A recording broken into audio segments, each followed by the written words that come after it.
नमस्कार दोस्तों, स्वागत है आप सभी का पाठशाला ट्री पर। दोस्तों आज के इस वीडियो में हम देखेंगे इम्पोर्टेंट गवर्नमेंट स्कीम्स जो कि दोस्तों एग्ज़ाम्स में ज़्यादातर पूछी जाती हैं। दोस्तों ये गवर्नमेंट स्कीम का पार्ट 1 होगा। इसके बाद भी मैं कुछ और भी पार्ट लाऊंगा गवर्नमेंट स्कीम के ऊपर, तो आप आने वाले हमारे पार्ट्स को भी ज़रूर देखिएगा। तो दोस्तों चैनल को सब्सक्राइब ज़रूर कर लीजिएगा और बेल आइकन को भी प्रेस कर दीजिएगा, जिससे कि जब भी इसके दूसरे पार्ट आएँ तो आप तक सबसे पहले पहुँच पाएँ। और दोस्तों ज़्यादातर एग्ज़ाम्स में गवर्नमेंट स्कीम से 1 या 2 नंबर से क्वेश्चंस आ ही जाते हैं, तो वीडियो को पूरा ज़रूर देखिएगा। तो चलिए दोस्तों वीडियो को शुरू करते हैं और देखते हैं गवर्नमेंट स्कीम के बारे में। दोस्तों पहली योजना है आत्मनिर्भर भारत अभियान। इसकी लॉन्चिंग हुई थी 12 मई 2020 को। और दोस्तों अगर बात करें इस योजना के उद्देश्य की, भारत को अब विश्व पटल पर उत्पादक, निर्यातक और औद्योगिक क्षेत्र में बढ़ावा देना है। दोस्तों अगर चर्चा करें अन्य महत्वपूर्ण बिंदुओं की, कोरोना से लड़ने के लिए 20 लाख करोड़ रुपए के आर्थिक पैकेज का ऐलान किया गया है। और दोस्तों अगर बात करें इस आर्थिक पैकेज की, तो यह भारत देश की कुल जीडीपी के 10% हिस्से से अधिक है। और दोस्तों इस पैकेज की घोषणा वित्त मंत्री निर्मला सीतारमण जी ने करी थी। तो दोस्तों इस पॉइंट को आप लोग यहाँ पे याद रखिएगा कि इस योजना के तहत 20 लाख करोड़ रुपए के आर्थिक पैकेज की घोषणा की गई थी। अगली योजना है दोस्तों प्रधानमंत्री गरीब कल्याण योजना, और इसकी जो लॉन्चिंग हुई थी वो 25 मार्च 2020 को हुई थी। अगर दोस्तों बात करें इस योजना के उद्देश्य की, तो कोविड-19 से प्रभावित लोगों तक आर्थिक मदद पहुंचाना और महामारी के समय मूलभूत ज़रूरतों को इस योजना के तहत ध्यान में रखा गया था। देखिए दोस्तों, कोरोना के बाद जब लॉकडाउन लगा था देश में, तो उस समय जो आर्थिक रूप से कमज़ोर लोग थे, सरकार ने उनकी सहायता करने के लिए प्रधानमंत्री गरीब कल्याण योजना की शुरुआत की थी। और दोस्तों इसमें महिलाओं के जनधन खाते में 3 महीने तक 500-500 रुपये भेजे गए थे। और दोस्तों इसमें स्वास्थ्य कर्मचारियों के लिए बीमा का आयोजन किया गया था और साथ में स्वास्थ्य सेवाएं भी प्रदान की गई थी। दोस्तों यहाँ पर एक चीज़ मैं आपको और बता देता हूँ कि सरकार ने इस योजना के लिए 1.70 लाख करोड़ रुपये की घोषणा की थी, जो कि इस योजना में खर्च किया जाना है। दोस्तों अगली योजना है हमारी प्रधानमंत्री किसान सम्मान निधि योजना, और इसकी लॉन्चिंग हुई थी 1 फरवरी 2019 को। इसमें किसानों को सालाना 6,000 रुपये दिए जाने का प्रावधान किया गया था और इसकी आधिकारिक वेबसाइट है pmkisan.gov.in। दोस्तों अगर बात करें इस योजना के कुछ महत्वपूर्ण बिंदुओं के बारे में, तो इसमें जिन भी किसानों के पास 2 हेक्टेयर से कम की भूमि है, उनको 6,000 रुपये वित्तीय सहायता दी जाएगी प्रतिवर्ष। और दोस्तों यह राशि 3 किस्तों में जाएगी किसानों के खाते में, यानी कि हर 4 महीने में 2,000 रुपये डाले जाएंगे किसानों के खाते में और साल में 6,000 रुपये। ठीक है दोस्तों। अगली योजना है दोस्तों किसान मानधन योजना। इसकी लॉन्चिंग हुई थी 1 जून 2019 को और इसमें किसानों को 3,000 रुपये प्रति माह पेंशन के रूप में दिया जाना है। और दोस्तों इसकी आधिकारिक वेबसाइट है manadhan.in। दोस्तों अगर बात करें इस योजना के अन्य महत्वपूर्ण बिंदुओं के बारे में, तो इस योजना के तहत 18 से 40 साल की उम्र के बीच का कोई भी किसान भाग ले सकता है। और दोस्तों 60 साल की उम्र तक उसे 55 से 200 रुपये के बीच महीना जमा करवाना होगा। 60 साल की उम्र के बाद किसान को योजना के तहत 3,000 रुपये महीना या फिर 36,000 रुपये सालाना पेंशन मिल सकेगी।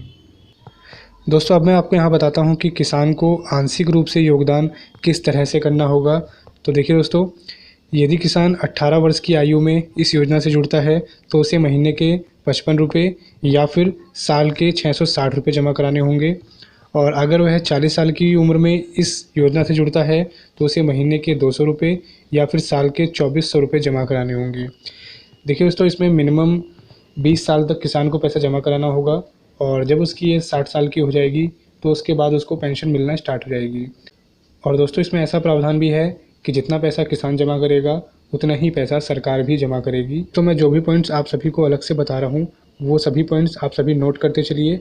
बाकी मैं यह पूरा कंटेंट अपने टेलीग्राम ग्रुप में शेयर कर दूँगा। दोस्तों अगली योजना है PM श्रम योगी मानधन योजना, और इसकी लॉन्चिंग हुई थी 1 फरवरी 2019 को। और इसके अंतर्गत दोस्तों असंगठित क्षेत्र में काम करने वाले कर्मचारियों के लिए 3,000 रुपये प्रति महीना पेंशन के रूप में दिए जाने का प्रावधान है। आधिकारिक वेबसाइट है इसकी labor.gov.in।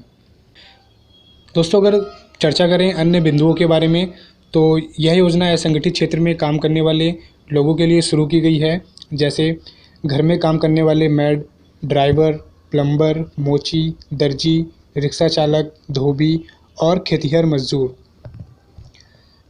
दोस्तों, एक आंकड़े के अनुसार देश में लगभग 42 करोड़ ऐसे लोग हैं जो असंगठित क्षेत्र में कार्य करते हैं और यह योजना उन्हीं के लिए है।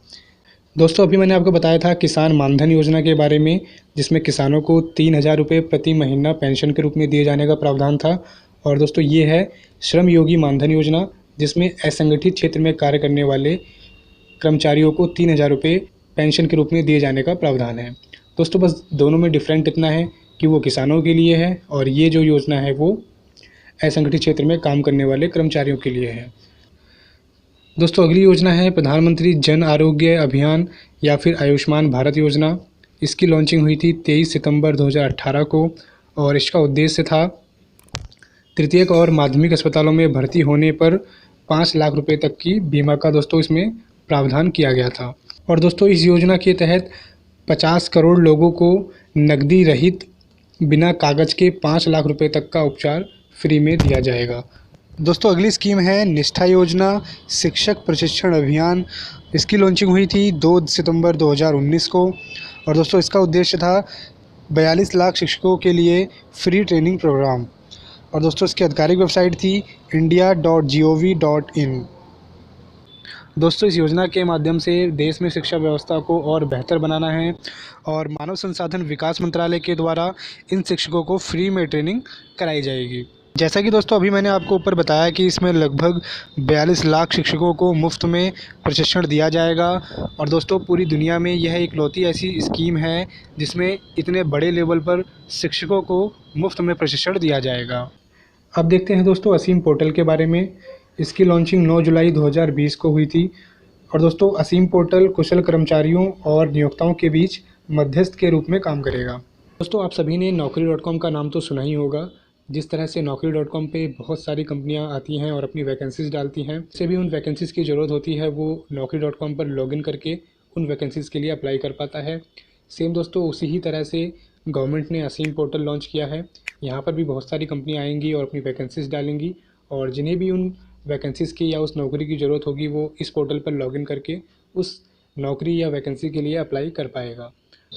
अगर दोस्तों बात करें असीम की फुल फॉर्म की, तो इसकी फुल फॉर्म होगी आत्मनिर्भर स्किल्ड एम्प्लॉई एम्प्लॉयर मैपिंग। अगली योजना है दोस्तों गंगा वृक्षारोपण अभियान। इसकी दोस्तों शुरुआत हुई थी 9 जुलाई 2018 से और दोस्तों इसका उद्देश्य था गंगा नदी के किनारे पेड़ लगाना। दोस्तों, अगर बात करें इसके अन्य बिंदुओं के बारे में, तो इस योजना के तहत गंगा नदी के किनारे पेड़ पौधे लगाने का प्रावधान था, जिससे नदी के जलस्तर को बढ़ाया जा सके और उसके आसपास सफाई रखी जा सके। दोस्तों, ये अभियान प्रधानमंत्री नमामि गंगे परियोजना के तहत शुरू किया गया है।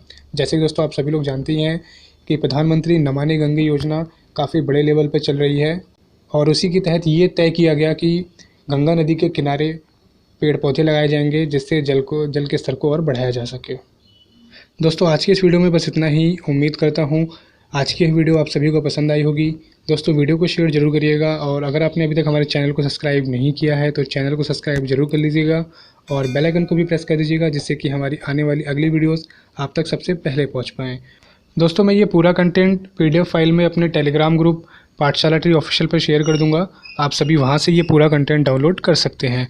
तो चलिए दोस्तों, मिलते हैं अगली वीडियो में। तब तक के लिए टेक केयर, बाय बाय।